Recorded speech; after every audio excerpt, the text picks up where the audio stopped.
Welcome, everybody.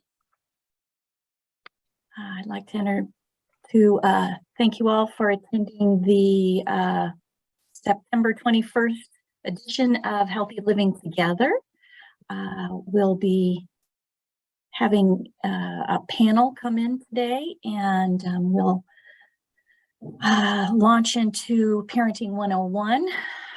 This is a project, Healthy Living Together is a project that was developed by McKenzie Health Systems, and it's a collaborative effort in Sanilac County between the Health Department, Michigan State University Extension Office, the Great Start Collaborative, and Sanilac County Community Mental Health. At this point, just so you know, everybody's audio is automatically muted. And if you have questions, today is the day that we will entertain those questions as we go. Use the Q&A function at the bottom of your screen to ask the questions. You type it in there, and then I'll relay to our panelists. And just so everybody knows, the event is recorded and a link will be sent out in a follow-up email. So today we have Nicole Brabant from Sanilac County Early Head Start. She's the area supervisor. We have Samantha Foster, who's new to our early on program. She's the coordinator there. Cori Stevens, and she is a home visiting specialist with the Parents as Teachers Home Visiting Program.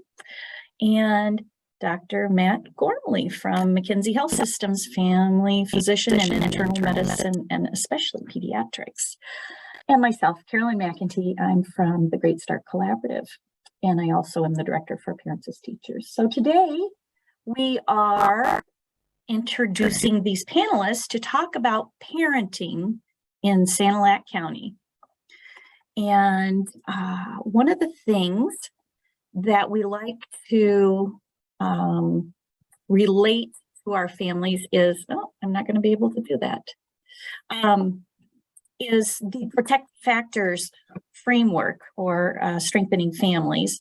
It's a framework in which the research has informed us that this approach to an increase in family strengths will build families' resilience and abilities to negotiate the challenges of daily life.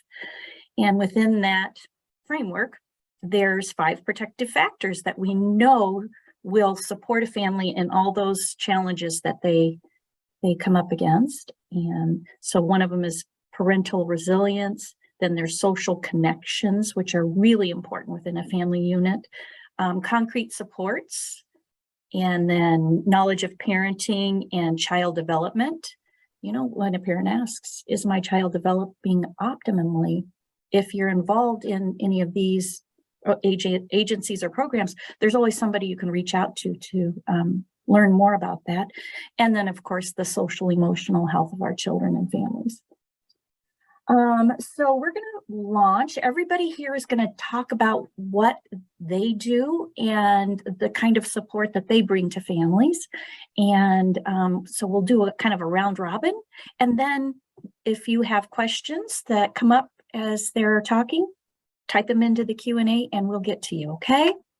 We're going to start with Nicole Brabant from Early Head Start. Hello, everybody. Like Karolyn said, I'm Nicole Brabant. I'm the supervisor of the Sanilac County Early Head Start program. I graduated from Saginaw Valley State University with a bachelor's degree in social work and a minor in youth services. And I'm also a CAPA certified postpartum doula and a CAPA certified childbirth educator, as well as a passenger safety technician. I've worked with the Early Head Start program for 12.5 years. So my everyday is surrounded by babies and young children and families. So I feel like I'm coming to you with a wealth of information to share, and I'm really excited to be here today. Today, I'm going to be talking with you about gentle parenting. Before I get started, though, I wanted to assure you that even though I'm sitting here on this panel, I'm not an expert on your child or your family.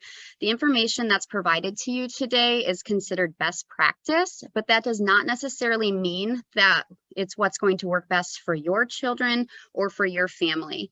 What works for one child may not work for another child, even if those children are in the same family. So kind of keep that in mind as we go along.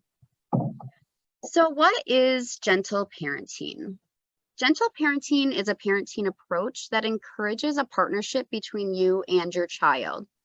The gentle parenting style does not alienate and it does not hover over the children.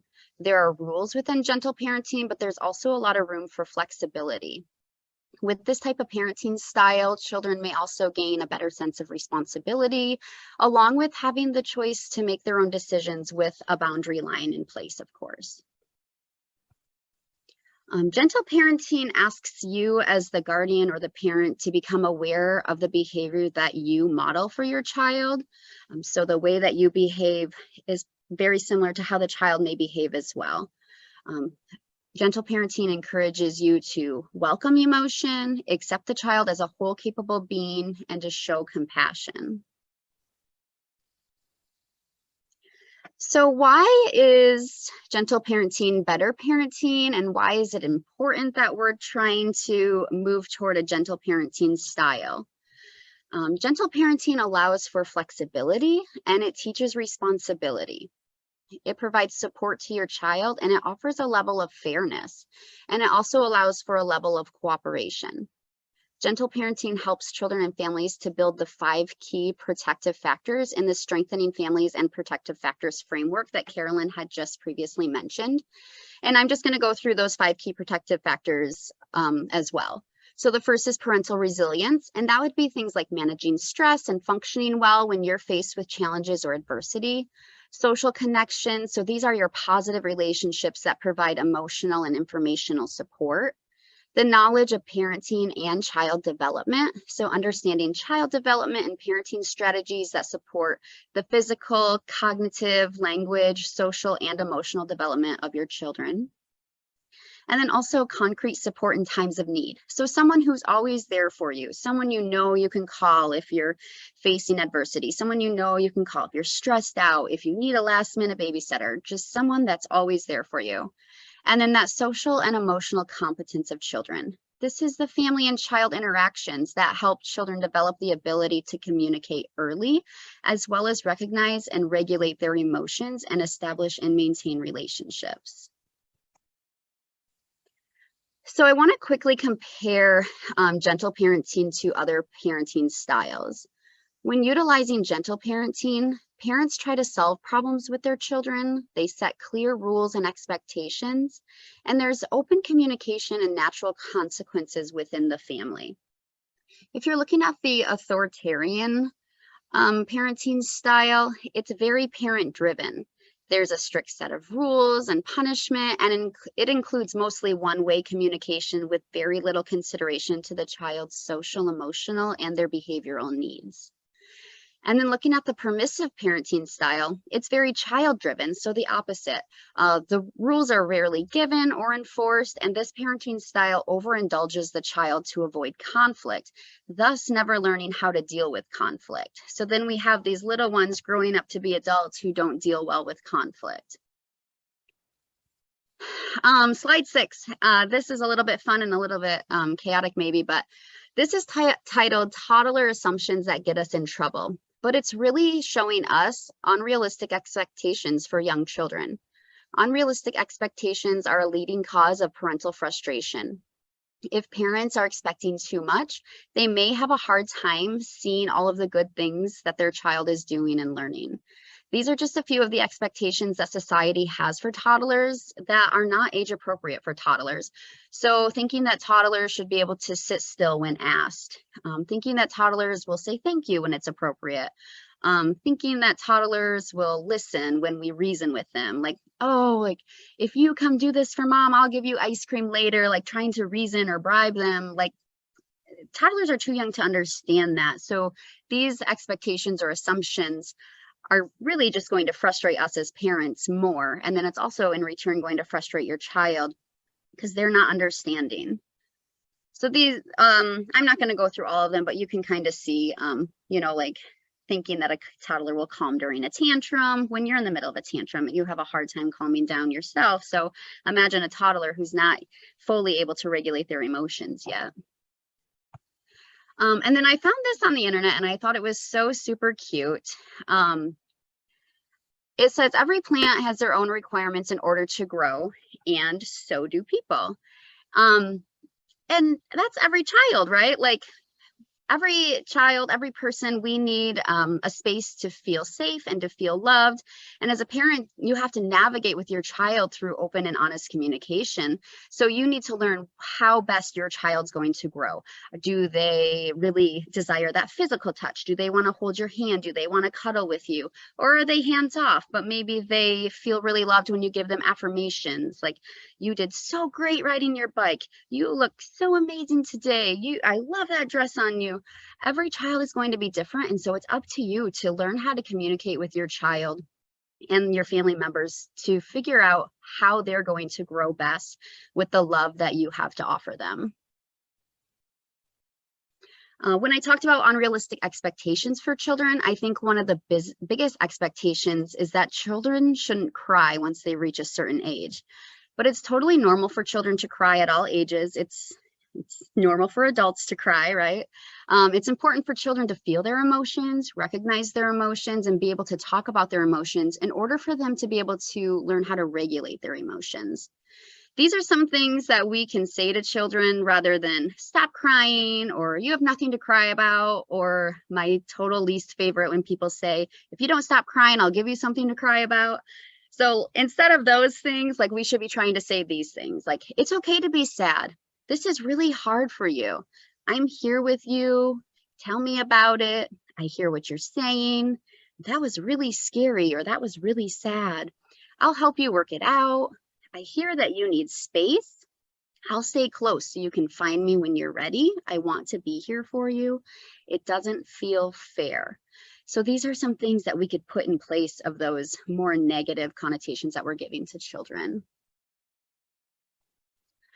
The best way to be a successful parent is to take care of yourself. And we all know the analogies of you can't pour from an empty cup, or you have to put your own oxygen mask on first. And that's true even with parenting. Sometimes as parents, we get stuck in the continuous cycle of putting our kiddos first and putting our partner's needs ahead of our own needs. But it's important that you're taking care of yourself so you can assist in taking care of your family as well. So here are some ways that you can help yourself to kind of stress less as a parent. Remember that your child is their own person. They're not a report card on who you are as a parent. Remember that you are continually growing along with your children. Life is a dance. We all learn as we go. And the important thing is that we're learning and growing together as a family. Allow yourself to have feelings, even the guilty feelings. Feelings happen for a reason, and we should not, even as adults, avoid feelings. Give up on impossible standards. Do what works best for your family. Be flexible with your standards. And most importantly, give yourself as much care and compassion as you give your kiddos and those around you. Your own well-being translates to those around you, and it translates in a very powerful way. So the healthier you are for others.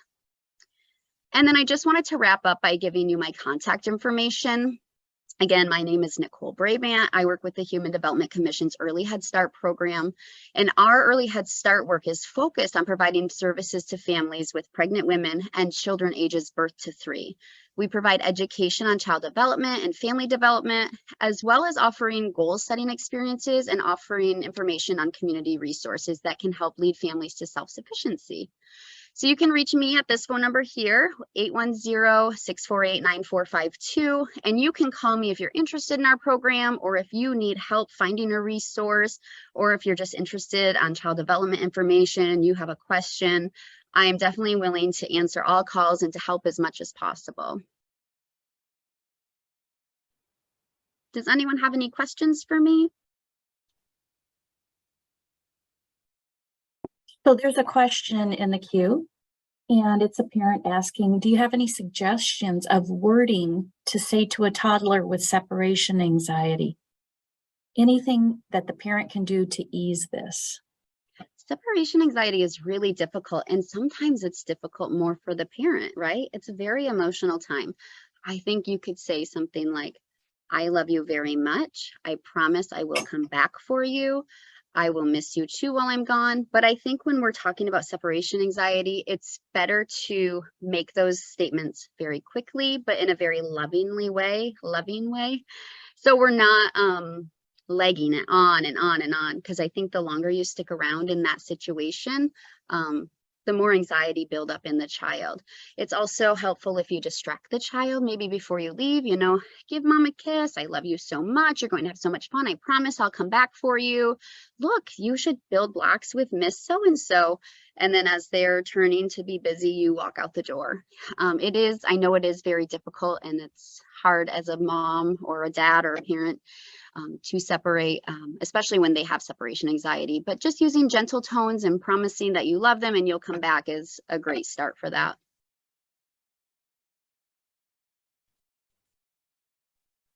Thanks, Nicole. Thank you. All right. As long as we don't have any more questions for Nicole, we'll move on. Our next, things changed. Our next presenter is, I believe is it Cori? Is it me? Yes. All right. Hi, everybody. My name's Cori Stevens, and I have a master's in social work, and I'm a family success therapist. And my focus is on what we lovingly call PAT, which stands for the Parents as Teachers program.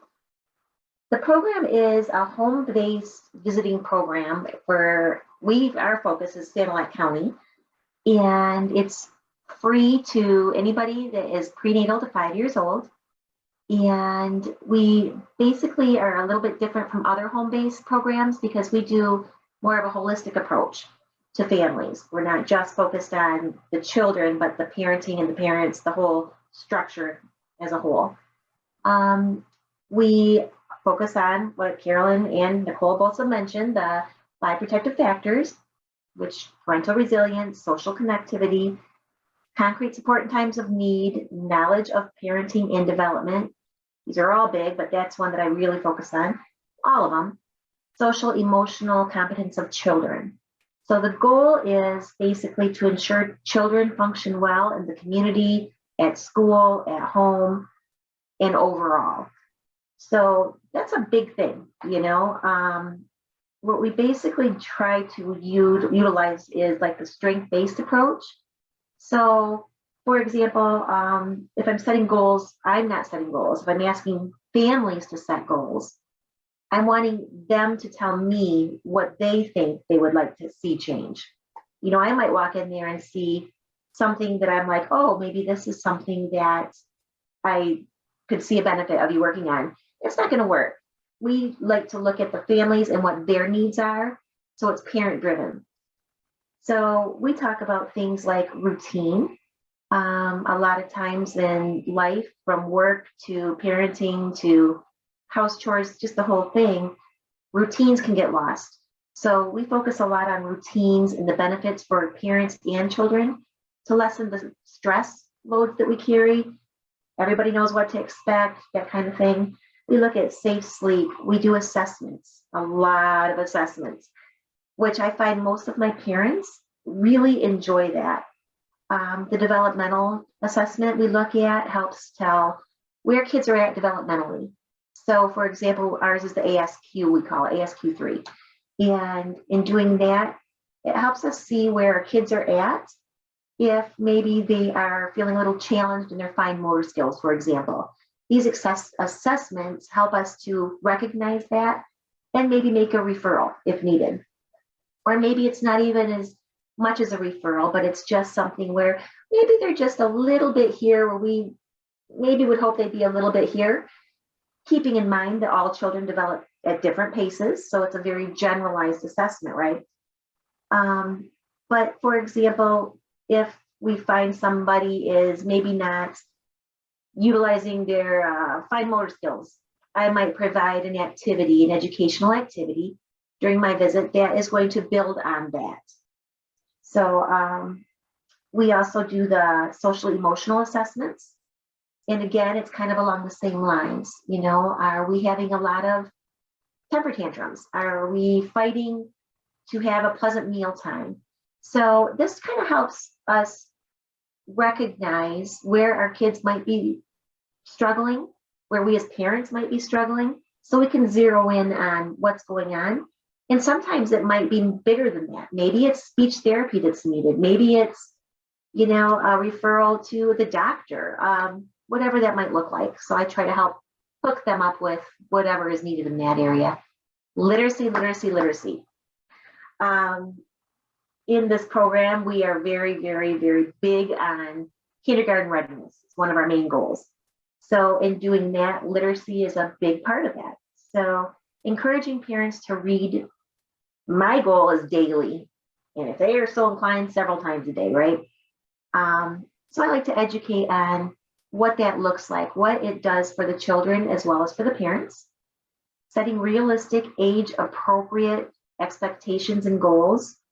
And again, we get a lot of that from our milestones, where we would like them to be at this age. Is this expectation realistic? Kind of building off of what you were just saying, Nicole, a lot of what I'm kind of reiterating here. We tackle things like potty training, housing, money, time management skills. It might look like helping somebody write a budget. It might look like setting up a routine. Maybe it's a goal chart for the kids, a chore chart. We do a lot of focus on networking because, again, we're not looking at just the children. So we offer parent cafes, which is where our parents can get together, talk about some of the more challenging things going on. It's structured to a degree with some certain questions that make us really stop and think about parenting in general, and then gain strength from the parents that are also involved in the program, right? We offer several of those a month, and then we have play groups. Again, it's great for networking and for socialization for parents and children alike. Resourcing is a big, big, big one. Again, it could be DHHS for monetary assist, food assist, counseling. It could be referring to a program at a library that's local to them for a reading program, just to get excited about reading. Recently, we had a thing in the park where they put up the big screen, like a drive-in movie, but it was in the park. And a lot of my parents had no idea this was happening. So letting them know about these things is huge.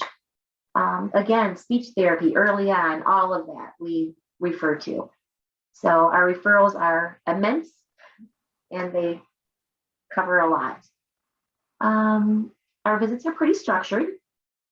They don't always go exactly as planned. And of course we are flexible, but the 3 points we like to look at is the parent and child interactions, the developmental centered parenting, and then thirdly, the family well-being. So in doing that, we review their goals, if they're already set, and where are you at with your goals? Have you made any progress? If you haven't made any progress, maybe we need to look at why that is. Is it realistic? Maybe we need to change it. Maybe we need to make some more objectives on how to reach that goal. We look at educational activities. Again, if we're finding that we're struggling with fine motor skills, like I was saying, maybe we need to do something that enhances that.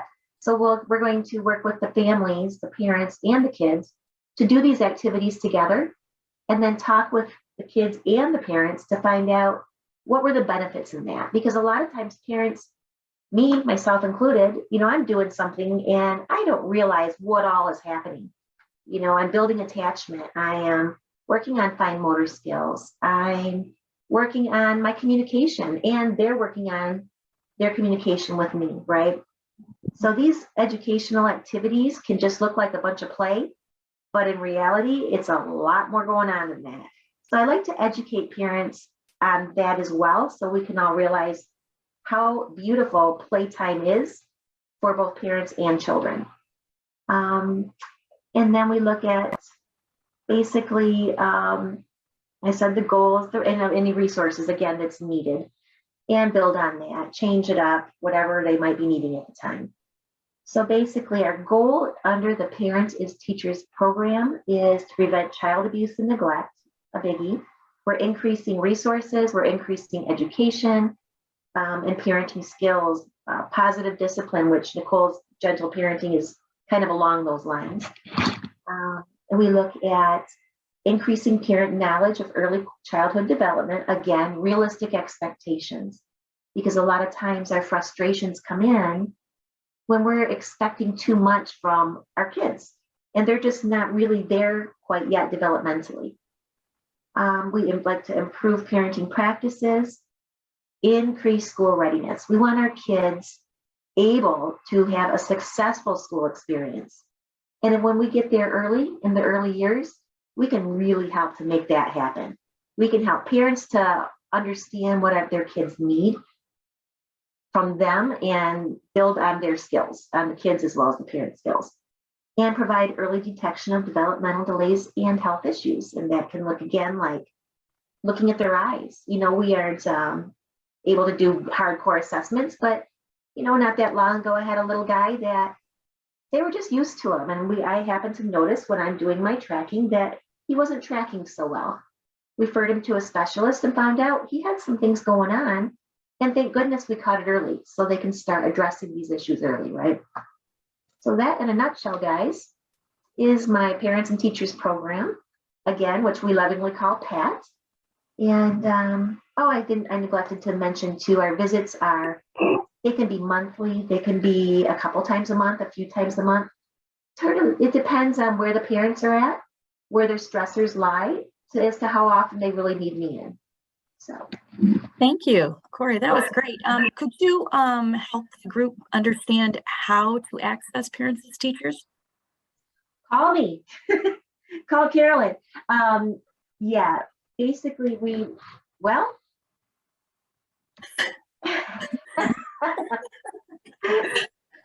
Yeah, so stand by. We'll be in touch about yes. So for now, if you are looking to refer a family to parents as teachers, contact Cori or I through our intermediate school district phone number and email. Stand by. There may be more. Does anybody have any questions for Cori? We had one question. How do you encourage a parent to set goals who may be resistant to that? You know, that is an interesting one. And sometimes goals can be a very intimidating word, right? So sometimes I just talk to people about where are your challenges? What would you like to see? Let's say we're talking about bedtimes and I'm hearing, oh my gosh, bedtimes are a nightmare. So that's a challenge. So what if we set up something that you think would work for you? What does that look like to you? What's your ideal bedtime routine look like to you?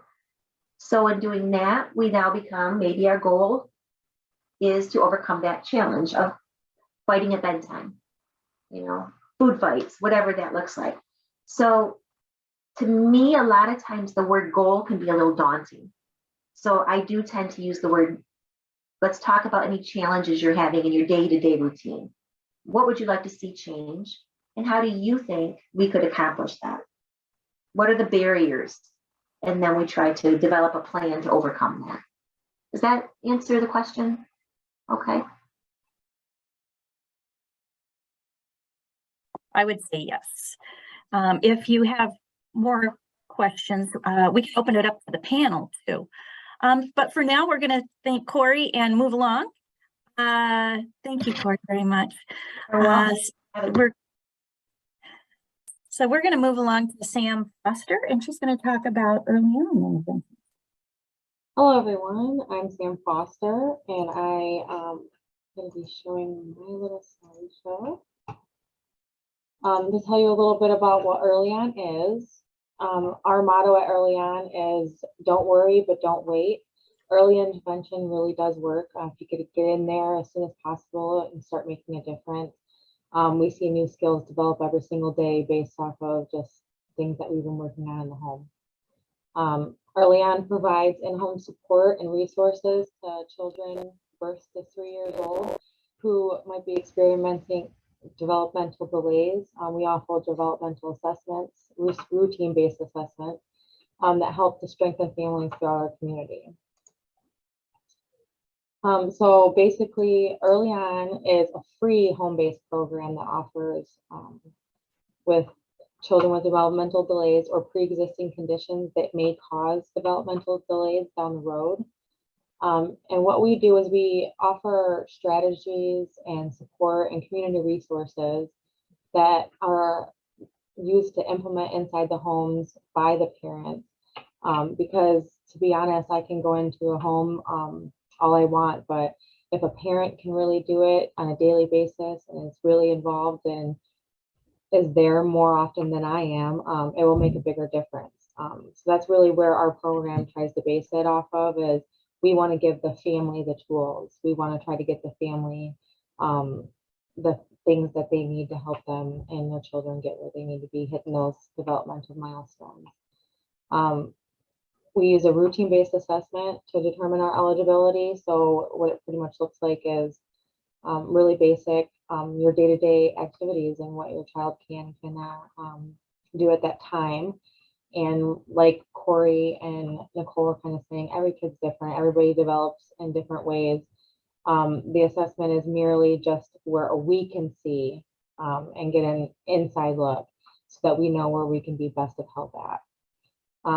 Anyone can refer anyone to Early On. You can do it, your physician, the Department of Human Services, the health department, anyone can refer someone. And early intervention works. The early intervention services can change a child's developmental path and improve the outcomes for children, families, and the community. And help your child to help your family that will benefit from early intervention and better meet the child's needs throughout their ages and stages. It's never too early to reach your baby. This is one that, as soon as Cori said literacy, I am very, very the same. I think that Reading to Your Baby does more than just these 4 bulletins that I have up here. These are just ones that I personally feel needed to be touched today. It provides your baby with information about the world around them. It teaches them the importance of communication. It builds their listening skills, their memory, their vocabulary. It introduces them to things like numbers, shapes, colors, and the world around them. And it's never too early to talk to your baby. Talking promotes communication skills, language development. It also supports social and emotional development. Even before your baby starts talking, he or she is communicating with you through their facial expressions, body language, crying, getting upset. They're letting you know what their needs are. They just can't communicate with you just yet. That's their way of doing it without using words. Modeling how to properly communicate with your children help your little ones to learn how to communicate with others. So by using a lot of those gentle parenting skills that Nicole was touching base on, you're showing and modeling and teaching your child every day by doing those things yourself and implementing those things in the home. And it's never too early to play with your baby. Play allows your child to learn creatively while developing imagination and aids in development with their physical, cognitive, and emotional strength. Unstructured play is by far the best way for a child to learn, in my opinion. And I think a lot of people would probably agree. Play is an important healthy brain development, and it is throughout play that children at every age engage and interact with the world around them and build social skills, problem solving skills, and build that strong connection with the society and the community. It's never too early to advocate for your baby. You are your baby's voice, their first teacher. You are their everything. So your questions matter, your opinion matters, all of it matters. And why is it important to advocate? It's important to advocate for your child so that everyone understands what your child's needs are, and no one knows best than the parent or the caregiver. Knowing the laws that govern your child's access to special education services, knowing your rights about that is very important. Ask questions. Listening to others to ensure others listen to you. Speak up. If you feel like your voice is not being heard, say that. It's very important for you to be the one that advocates. Follow through so that progress is made in a timely manner, and seek help if you do not know how to proceed.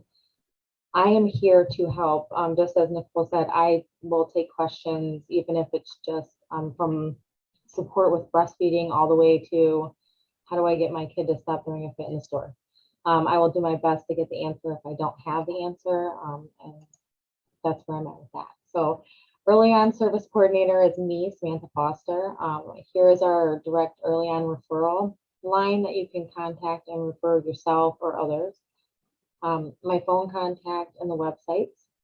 And then I work with children from ages birth to 3 specifically.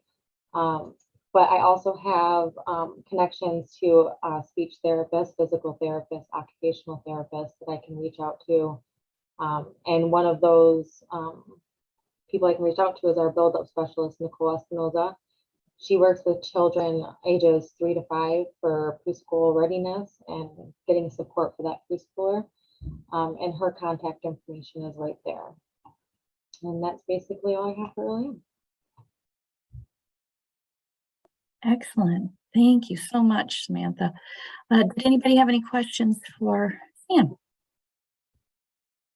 Sam, just as a matter of questions, let's go back to the one about the anxiety in a child who's really suffering from the separation from the parent. Is there any support that you can offer to a parent who's working through that? One of the best things as for support, I would say, is pretty much along the lines of what they were saying. Offer that support that you're coming back, that you're going to be there. And another fun thing, it's where you give the child a bracelet or something little that reminds them of you, that they can touch base with during the day. You can touch base with that during the day. It gives them that comfort and reminds them that you are coming back. A lot of times it offers just that reassurance to the child, knowing that you're thinking about them throughout the day. Thank you. All right, and our final panelist, Gormley, how would you like to go about this? Doc, you want to take over the screen or just leave her the way she is? You can probably leave it the way it is, Karolyn. All right.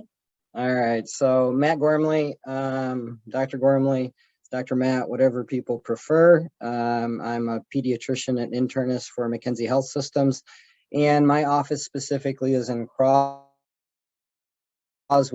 but obviously you can get a hold of any of the providers in our area, the family doctors, the nurse practitioners, the physician assistants. We're all here to help, and in conjunction with all of these other services, obviously, we're not only looking at these things, we're also looking at the health of your kiddo, physically, emotionally, mentally, spiritually, everything, to try to make sure that we are getting kids ready, not only for school, but basically for the rest of their life. And that's, important things for us to talk about. I won't go too much because we've had so much already brought up and thoroughly covered. That was really nice, ladies. So my couple things are just a few comments. One, again, I think it's really important for parents to realize that parenting is hard, enough said. And the second thing would be kids don't come with a manual. So as several of these speakers were talking about, a lot of this is learning about your kid. And one of my favorite psychologists,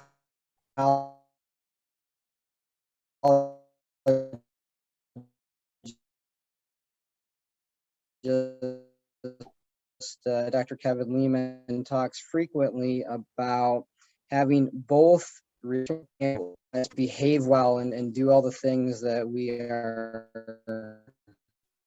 expecting them to do. However, it's important to build that relationship, as so many people talked about, in the future. So if we can learn to do those things, take those points away, I think it's going to help a lot. From our standpoint, I tell parents all the time, you're going to feel the first year and a half that you live at the offices, because we're seeing kids so frequently, to really try to go over a lot of these different topics, especially developmental concerns. We also use the ages and stages questionnaires in the office, and I think that gives us a lot of good feedback. And then we can go ahead and answer more questions for parents that may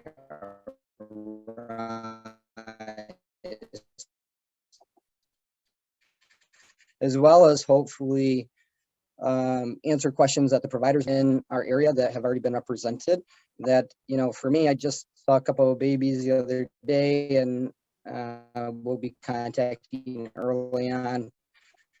So I think sometimes parents, grandparents don't realize how much is really going on behind her. And that's where so often nowadays you can plug into one and get touch or in touch base with so many of the other ones, because we are aware of each other's presence and probably what each other are working towards.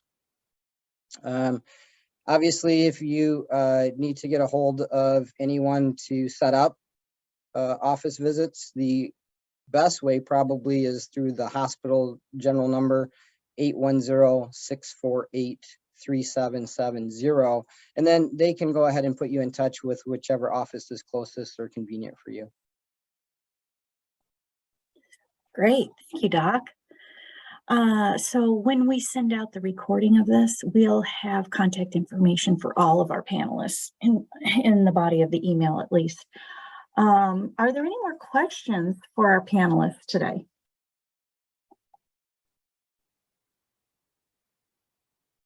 No? Okay. Anybody miss anything they wanted to make sure they shared with the group? I did have something I wanted to add. The Great Start Collaborative Parent Coalition has launched in the last couple of years a campaign. It's called Talking is Teaching, and it relates to everything everybody here was talking about, the importance of those early years of creating those connections through talking and singing, dancing, reading. It hits the literacy piece, making sure that children are communicating well. It gives them emotional stability and giving them words to articulate where they are and what they need and what their concerns are. And then, of course, it prepares them for kindergarten entry and allows parents to identify any delays that they might be experiencing so that we can come in and bring those supports that we were just talking about. So if you get a chance to see some of the materials, they're in some of the parks, and we've got books in some of the mini libraries across the community. And of course, we use those materials at our play groups and our cafes and those kinds of things. So be sure to share those with your other constituents out there, the people who you interact with daily. I did want to thank each of the panelists for taking time today to prepare and present. And, you know, although we didn't have a lot of questions, that tells us that you guys did a really good job of covering all the materials. So that was really helpful. And our next Healthy Lifestyles is going to be October 19th. And the subject will be Medicare coverage, and our own Louise Blashes will be presenting. So be sure to tell everybody about that. Again, thank you to all our attendees and for the good questions, and to our panelists. And make sure that when you get the recording, that you share it with your network, so that we can help the community to know all of the supports that are in place for parenting, because as Doc said, it's not an easy job. And I can vouch for that, even parents of adult children. You think it's going to get easier and easier? Nah, it's a lifetime, but it's the most rewarding thing that I personally have ever done, and wouldn't change one thing about it. If there's no more questions, we'll wrap up and say thank you to everybody, and let you get back to your lives.